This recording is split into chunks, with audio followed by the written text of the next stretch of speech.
All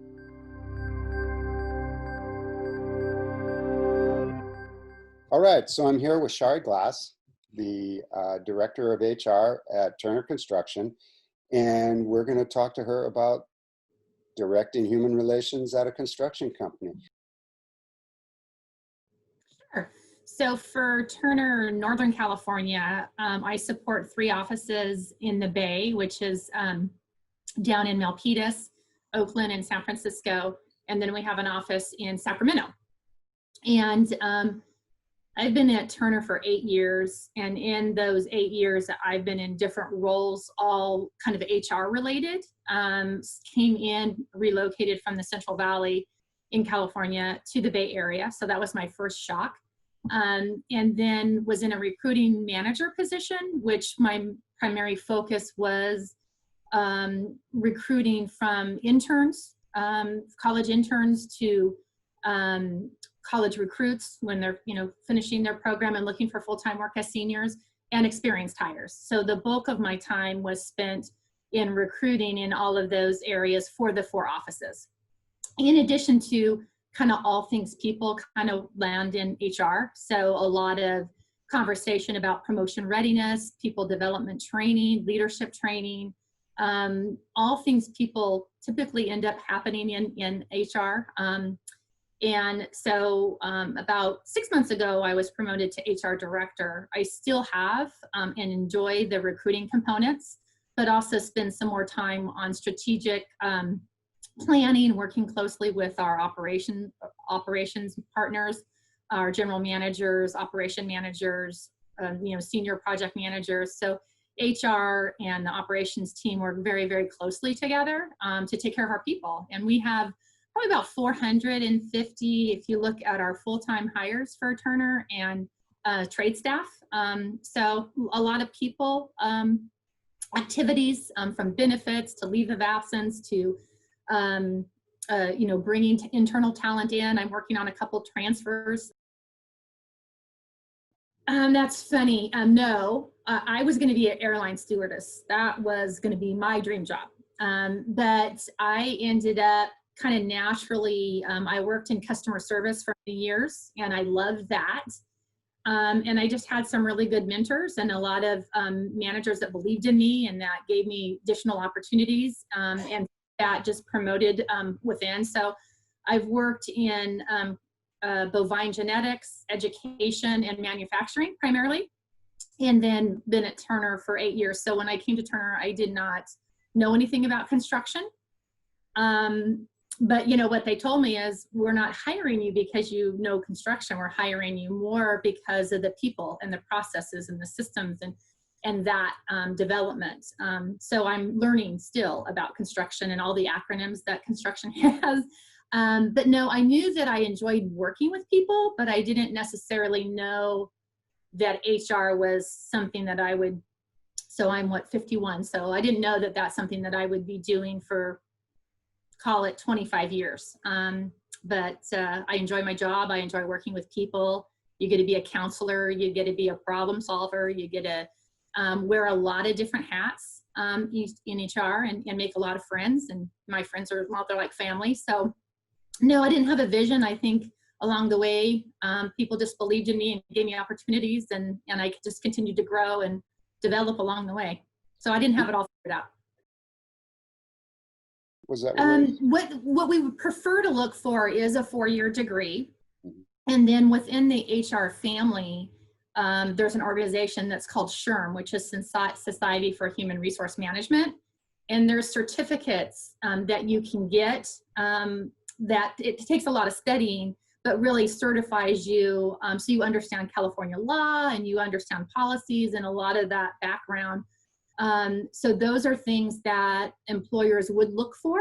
Many times it may not be a requirement for Turner or for another company that's hiring HR professionals, but it is another, just a certification that proves that you have the education and experience to do that job, because obviously law in California is very different than law in Texas and Ohio and you name it. So having somebody who's well versed in that and can help you make decisions that are right for the organization and that are legal and that have your best interest at heart is super important. So those are some things. If somebody was interested in pursuing a career in HR, that would definitely be a track we would recommend. For me, coming from a different industry into construction, it's more about understanding acronyms that we use in construction, understanding if I'm going to interview somebody for an intern position or experienced hire, let's say a senior superintendent, I need to be able to understand or read a resume and understand what do all of those, what does an RFI mean? If they're at an ORM, what does that mean? What is OSHPD? Those types of things. What is lean? What is an MEP? So those types of acronyms or language is obviously something that I didn't have any experience with, and I needed to learn. So the great thing is that I had an amazing group of managers that helped me, that I could ask those questions. What is an MOB? What are these terms? So then I could take that understanding and apply it. So I'm sure I wasn't a very good interviewer when I first started because I was learning the business. But now I can look at a resume and understand what this project manager's scope of work, what the volume that they were responsible for, how many people did they manage, what is their management style, ask those questions. So it took some learning, but I had good people to learn from. Yeah. So I actually had a friend who works for Turner, still works for Turner, that we had worked together previously for 10 years and just continued to stay in contact. And when she moved up here, the position that she took in Turner, we just stayed in contact. And I don't know, it was probably 3 or 4 years after she'd been here, she shared an opportunity with me. And at the time I was in the Central Valley. And I had no interest in relocating to the Bay Area, but I had heard about Turner, and through her, I was familiar with the company and had learned about some of the people. So I just happened to come up and finally say, okay, I'll come up and meet some people. And I spent 2 days here meeting some folks in the Bay Area and then in our Sacramento office. And I went home on the Amtrak train and I said, oh my gosh, I want to work for that company. And so my husband, who's a computer programmer, and at the time our daughter was 3, we took a leap of faith, and I was working for a company whose vision and values I thought at the time aligned with what was important to me. But when I got in there after a good year, I knew that it wasn't a fit. It just didn't feel right, and I knew I couldn't impact or influence the change. And I met with Turner, and sometimes you just know when you meet people, you just see that they're sincere, they're credible, they're leaders that you want to work with. And I thought, I want to work there. So fast forward 8 years later, I'm here. And here you are. Yeah. So from my view of the world, well, I'll tell you, my first year at Turner, even though the people are amazing, it was hard for me to go from an environment where manufacturing, for example, that you can produce X amount of widgets in X amount of time and they're going to go out the door. So manufacturing environment was very predictable, very predictable, what your input is, what your output is, and what you need to do. In construction, my first year, what I learned is we could be amazing planners and we can plan it all out. We can staff it all out. We could, and we do this very well. But what I learned is there are a lot of other outside influences that we have no control over. An example of that would be, oh, well, we didn't get the permit for this because of the wetlands, so we're not going to start building now. Or we're not going to do this because, we're waiting for the developer to do this or the client to do this, or all these other things that you learn along the way that change. Example, COVID-19, nobody could plan for that. But in that process of what we're dealing with for the last 3 months, our business has changed. Every business has changed. But for construction, my biggest learning curve was understanding that we could be in a staffing meeting today and we can plan for what we're going to do for that high-rise building or that hospital or that tenant improvement. And if the curtain wall doesn't come, or we have an issue over here, that's going to impact all that planning that we did. And you have to, you have to be, understand it and not let that frustrate you. So in this environment where I felt like I had control of everything I did in a manufacturing environment, how many people did you need? How many widgets do you need to make? What is your output? What is the quality control? All those things that were in our little world that we could control within a construction environment, because there's so many different stakeholders. You partner, you work with it, but you don't have control over all those things. Yeah, I would definitely say in my world, in my seat, every day is different. No single day is the same. Now I may be working on different things or the same thing, but approach it a little bit different. But variety, challenge, opportunity, all those things make construction pretty exciting. I mean, the reality of, I was interviewing one of our superintendents before I came to Turner, and I was just asking him, like, and he was telling me about his day and the challenges he gets faced with. And I said, at the end of the day, then how do you get out of bed and do it all over again? What keeps you getting out of bed every morning with that saying? Because he had just this great attitude and just positive, but yet he was telling the story of some of the challenges that he was facing on this project. And he said, because when I have my grandson in my car and I can drive by this project and I can say, Papa built that. Papa was a part of that. And every crack, every piece of that project, he had some insight to, and that makes it all worthwhile. And I step back and I think, wow, because what our guys do in the field to get a building built or remodeled or whatever, I shouldn't say guys, our, guys and gals, our people, our team do in the field, it's amazing the challenges that you're up against. But to step back and look at a hospital or look at a school or look at something where you can leave a footprint that's going to be there for years and years to come, like, even though I'm not building it, like, the people part and understanding that you're a part of that in some way is super exciting. And so you got to find something to excite you. I don't have much interaction with laborers, our trade staff. They're typically out on projects. Sometimes we might go out to a project and do some training for our trade staff. But I would say I touch our interns all the way to our senior vice president. So, all things people. So I'm really fortunate in my role that I get to interact with our project managers. I get to interact with superintendents. I get to participate with our senior leadership team. So I'm kind of spoiled in my role that I can go out to a job site and walk it and have an engineer or superintendent or somebody, walk that. And a lot of times I do job site tours for our interns and our college recruits or an experienced hire. So I get to be kind of wherever I want to be. Like, it gives you the freedom to spend your time. And for me, I'm about the people. So I don't want to always be behind my desk. In fact, that's why I think this COVID is kind of hard, because you're not interacting with people the same way that you usually do. You can't sit across the table and have 18 people in a room and do a training session. But, I get to interact with people from the lower levels of our organization, like an intern or a new college recruit, all the way up to our senior level managers. And the great thing is that everybody has an open door. So I could go into, I think you were going to talk to Meryl. I could go and talk to Meryl at any point. I could go talk to Lisa. I could go talk to Elena.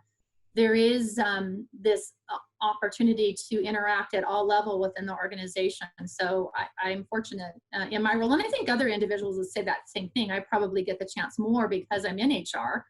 But yeah, so it's top to bottom, sideways, up and down, you name it. You probably hear this from everybody, but I like the people I work with. I like that we challenge each other. I like that we enjoy each other. I like that we can, we do life together at work and outside of work. I know that I could call any person within Turner, even outside of our business unit. Like, if I had a need or I needed a favor or I just needed something done, I know that I could pick up the phone and get the help or the resources and guidance that I need from anybody. Like we have special people at Turner. Not everybody is fit for Turner, but I really enjoy the people. It would take a lot for me to leave Turner, and it's just because I align with the vision, I align with the values. I worked for an organization for 2 years that I didn't align with the vision and values, and that for me is not worth any amount of money. Like it doesn't. And my advice to young folks starting out, that kind of many times, and I do a lot of recruiting with interns and college recruits, right? So people will ask, they'll want more money or they'll want these things, and there'll be a lot of conversation. And my advice always is don't follow the money. Because if you go to work in a company that maybe pays you more money, but you don't align with the values, or you don't feel like you have that open environment, or you don't, it doesn't fit what you thought, the money isn't worth it. And so for me, Turner's values and vision and people, I like who I work with. I trust who I work with. And that's hard to find. You don't know. I mean, I've been blessed that I work with some really amazing organizations that mentored and guided me to where I am today. And Turner checks all those boxes for me. So I think letting somebody go, even though I've been in this career for 25 years, it's never easy. Even and we don't have to let go of a lot of people. But when you do, it's hard because you're impacting their life. You're impacting maybe their family. So yeah, that would be the part. If I were to say, what are the things I don't like about my job that just kind of come with the territory? Letting somebody go is really hard. Even if there's somebody who's just a poor performer, or just, someone that I don't even want to say that you don't care for, you just maybe is not a fit for Turner. It's never easy to say goodbye to someone because you still care, right? Maybe that person wasn't a fit for the organization, or maybe what they were able to bring to the organization, maybe they weren't able to meet those expectations for whatever reason, but they're still a human and they still are impacted by that. And that's never easy. Yeah. It's part of the job. So you got to do it. But luckily at Turner, I don't have to do that very often. I think now, I would say focus. What I wish I would have done differently was focused on my education earlier in life versus later in life. And then don't be afraid to try new things. Don't let fear of failure get in your way of doing things that make you uncomfortable. And for me, I like comfort. I like that sense of security, like I'm competent in what I'm doing. This feels good. And when you get out of that zone and you're uncomfortable is when you learn, and when you're forced to learn. And I don't naturally do that. I don't naturally go seek something out that I don't know or don't understand, because that's not where my competence is. And if I were to go back, like my 11-year-old or like the senior at school given advice, I would say, don't hold back. Don't be afraid to fail. Make mistakes. That's how you learn. And find a way, like we work in an organization where you grow from your mistakes, that you learn from those mistakes, and that mistakes are okay. And don't be afraid, because I think that gets in the way. They say kids when they're little, they're adventurous, they try things because they're not afraid of failure. They're not afraid of how that's going to look. And as we get older, we become more aware of that. So I'd say focus on education, focus on the things that you enjoy, and push yourself to get out of your comfort zone. And my other advice, even though you didn't ask this, but I'm going to say it because I do a lot of recruiting, is, you have the technical skills and you have the people skills. And I always say, you can teach the technical skills, work on the people skills, like make yourself, be a good communicator. Be someone who wants to, learn and grow, and be vocal about that. Be willing to get to know people that are different than you. Get to know, ask questions, get to know people, learn those people skills. The technical skills, you know, you ever met somebody who you just like being around, just the kind of person that they were? You want to teach them, you want to grow them. And just when those people, when you look at making decisions about who you want to hire, if they're good people and they can communicate and they're energized and they're passionate and they have all these other things, you're going to be drawn to that individual. And sometimes I think we get so focused on, you know, the technical aspects, but those both have to happen. And, you know, just those interpersonal skills are super, it doesn't matter what industry you're in, taking care of people, being a good communicator, being a good team player, all those other things to me are just as important or sometimes more important than the other pieces that you can teach people.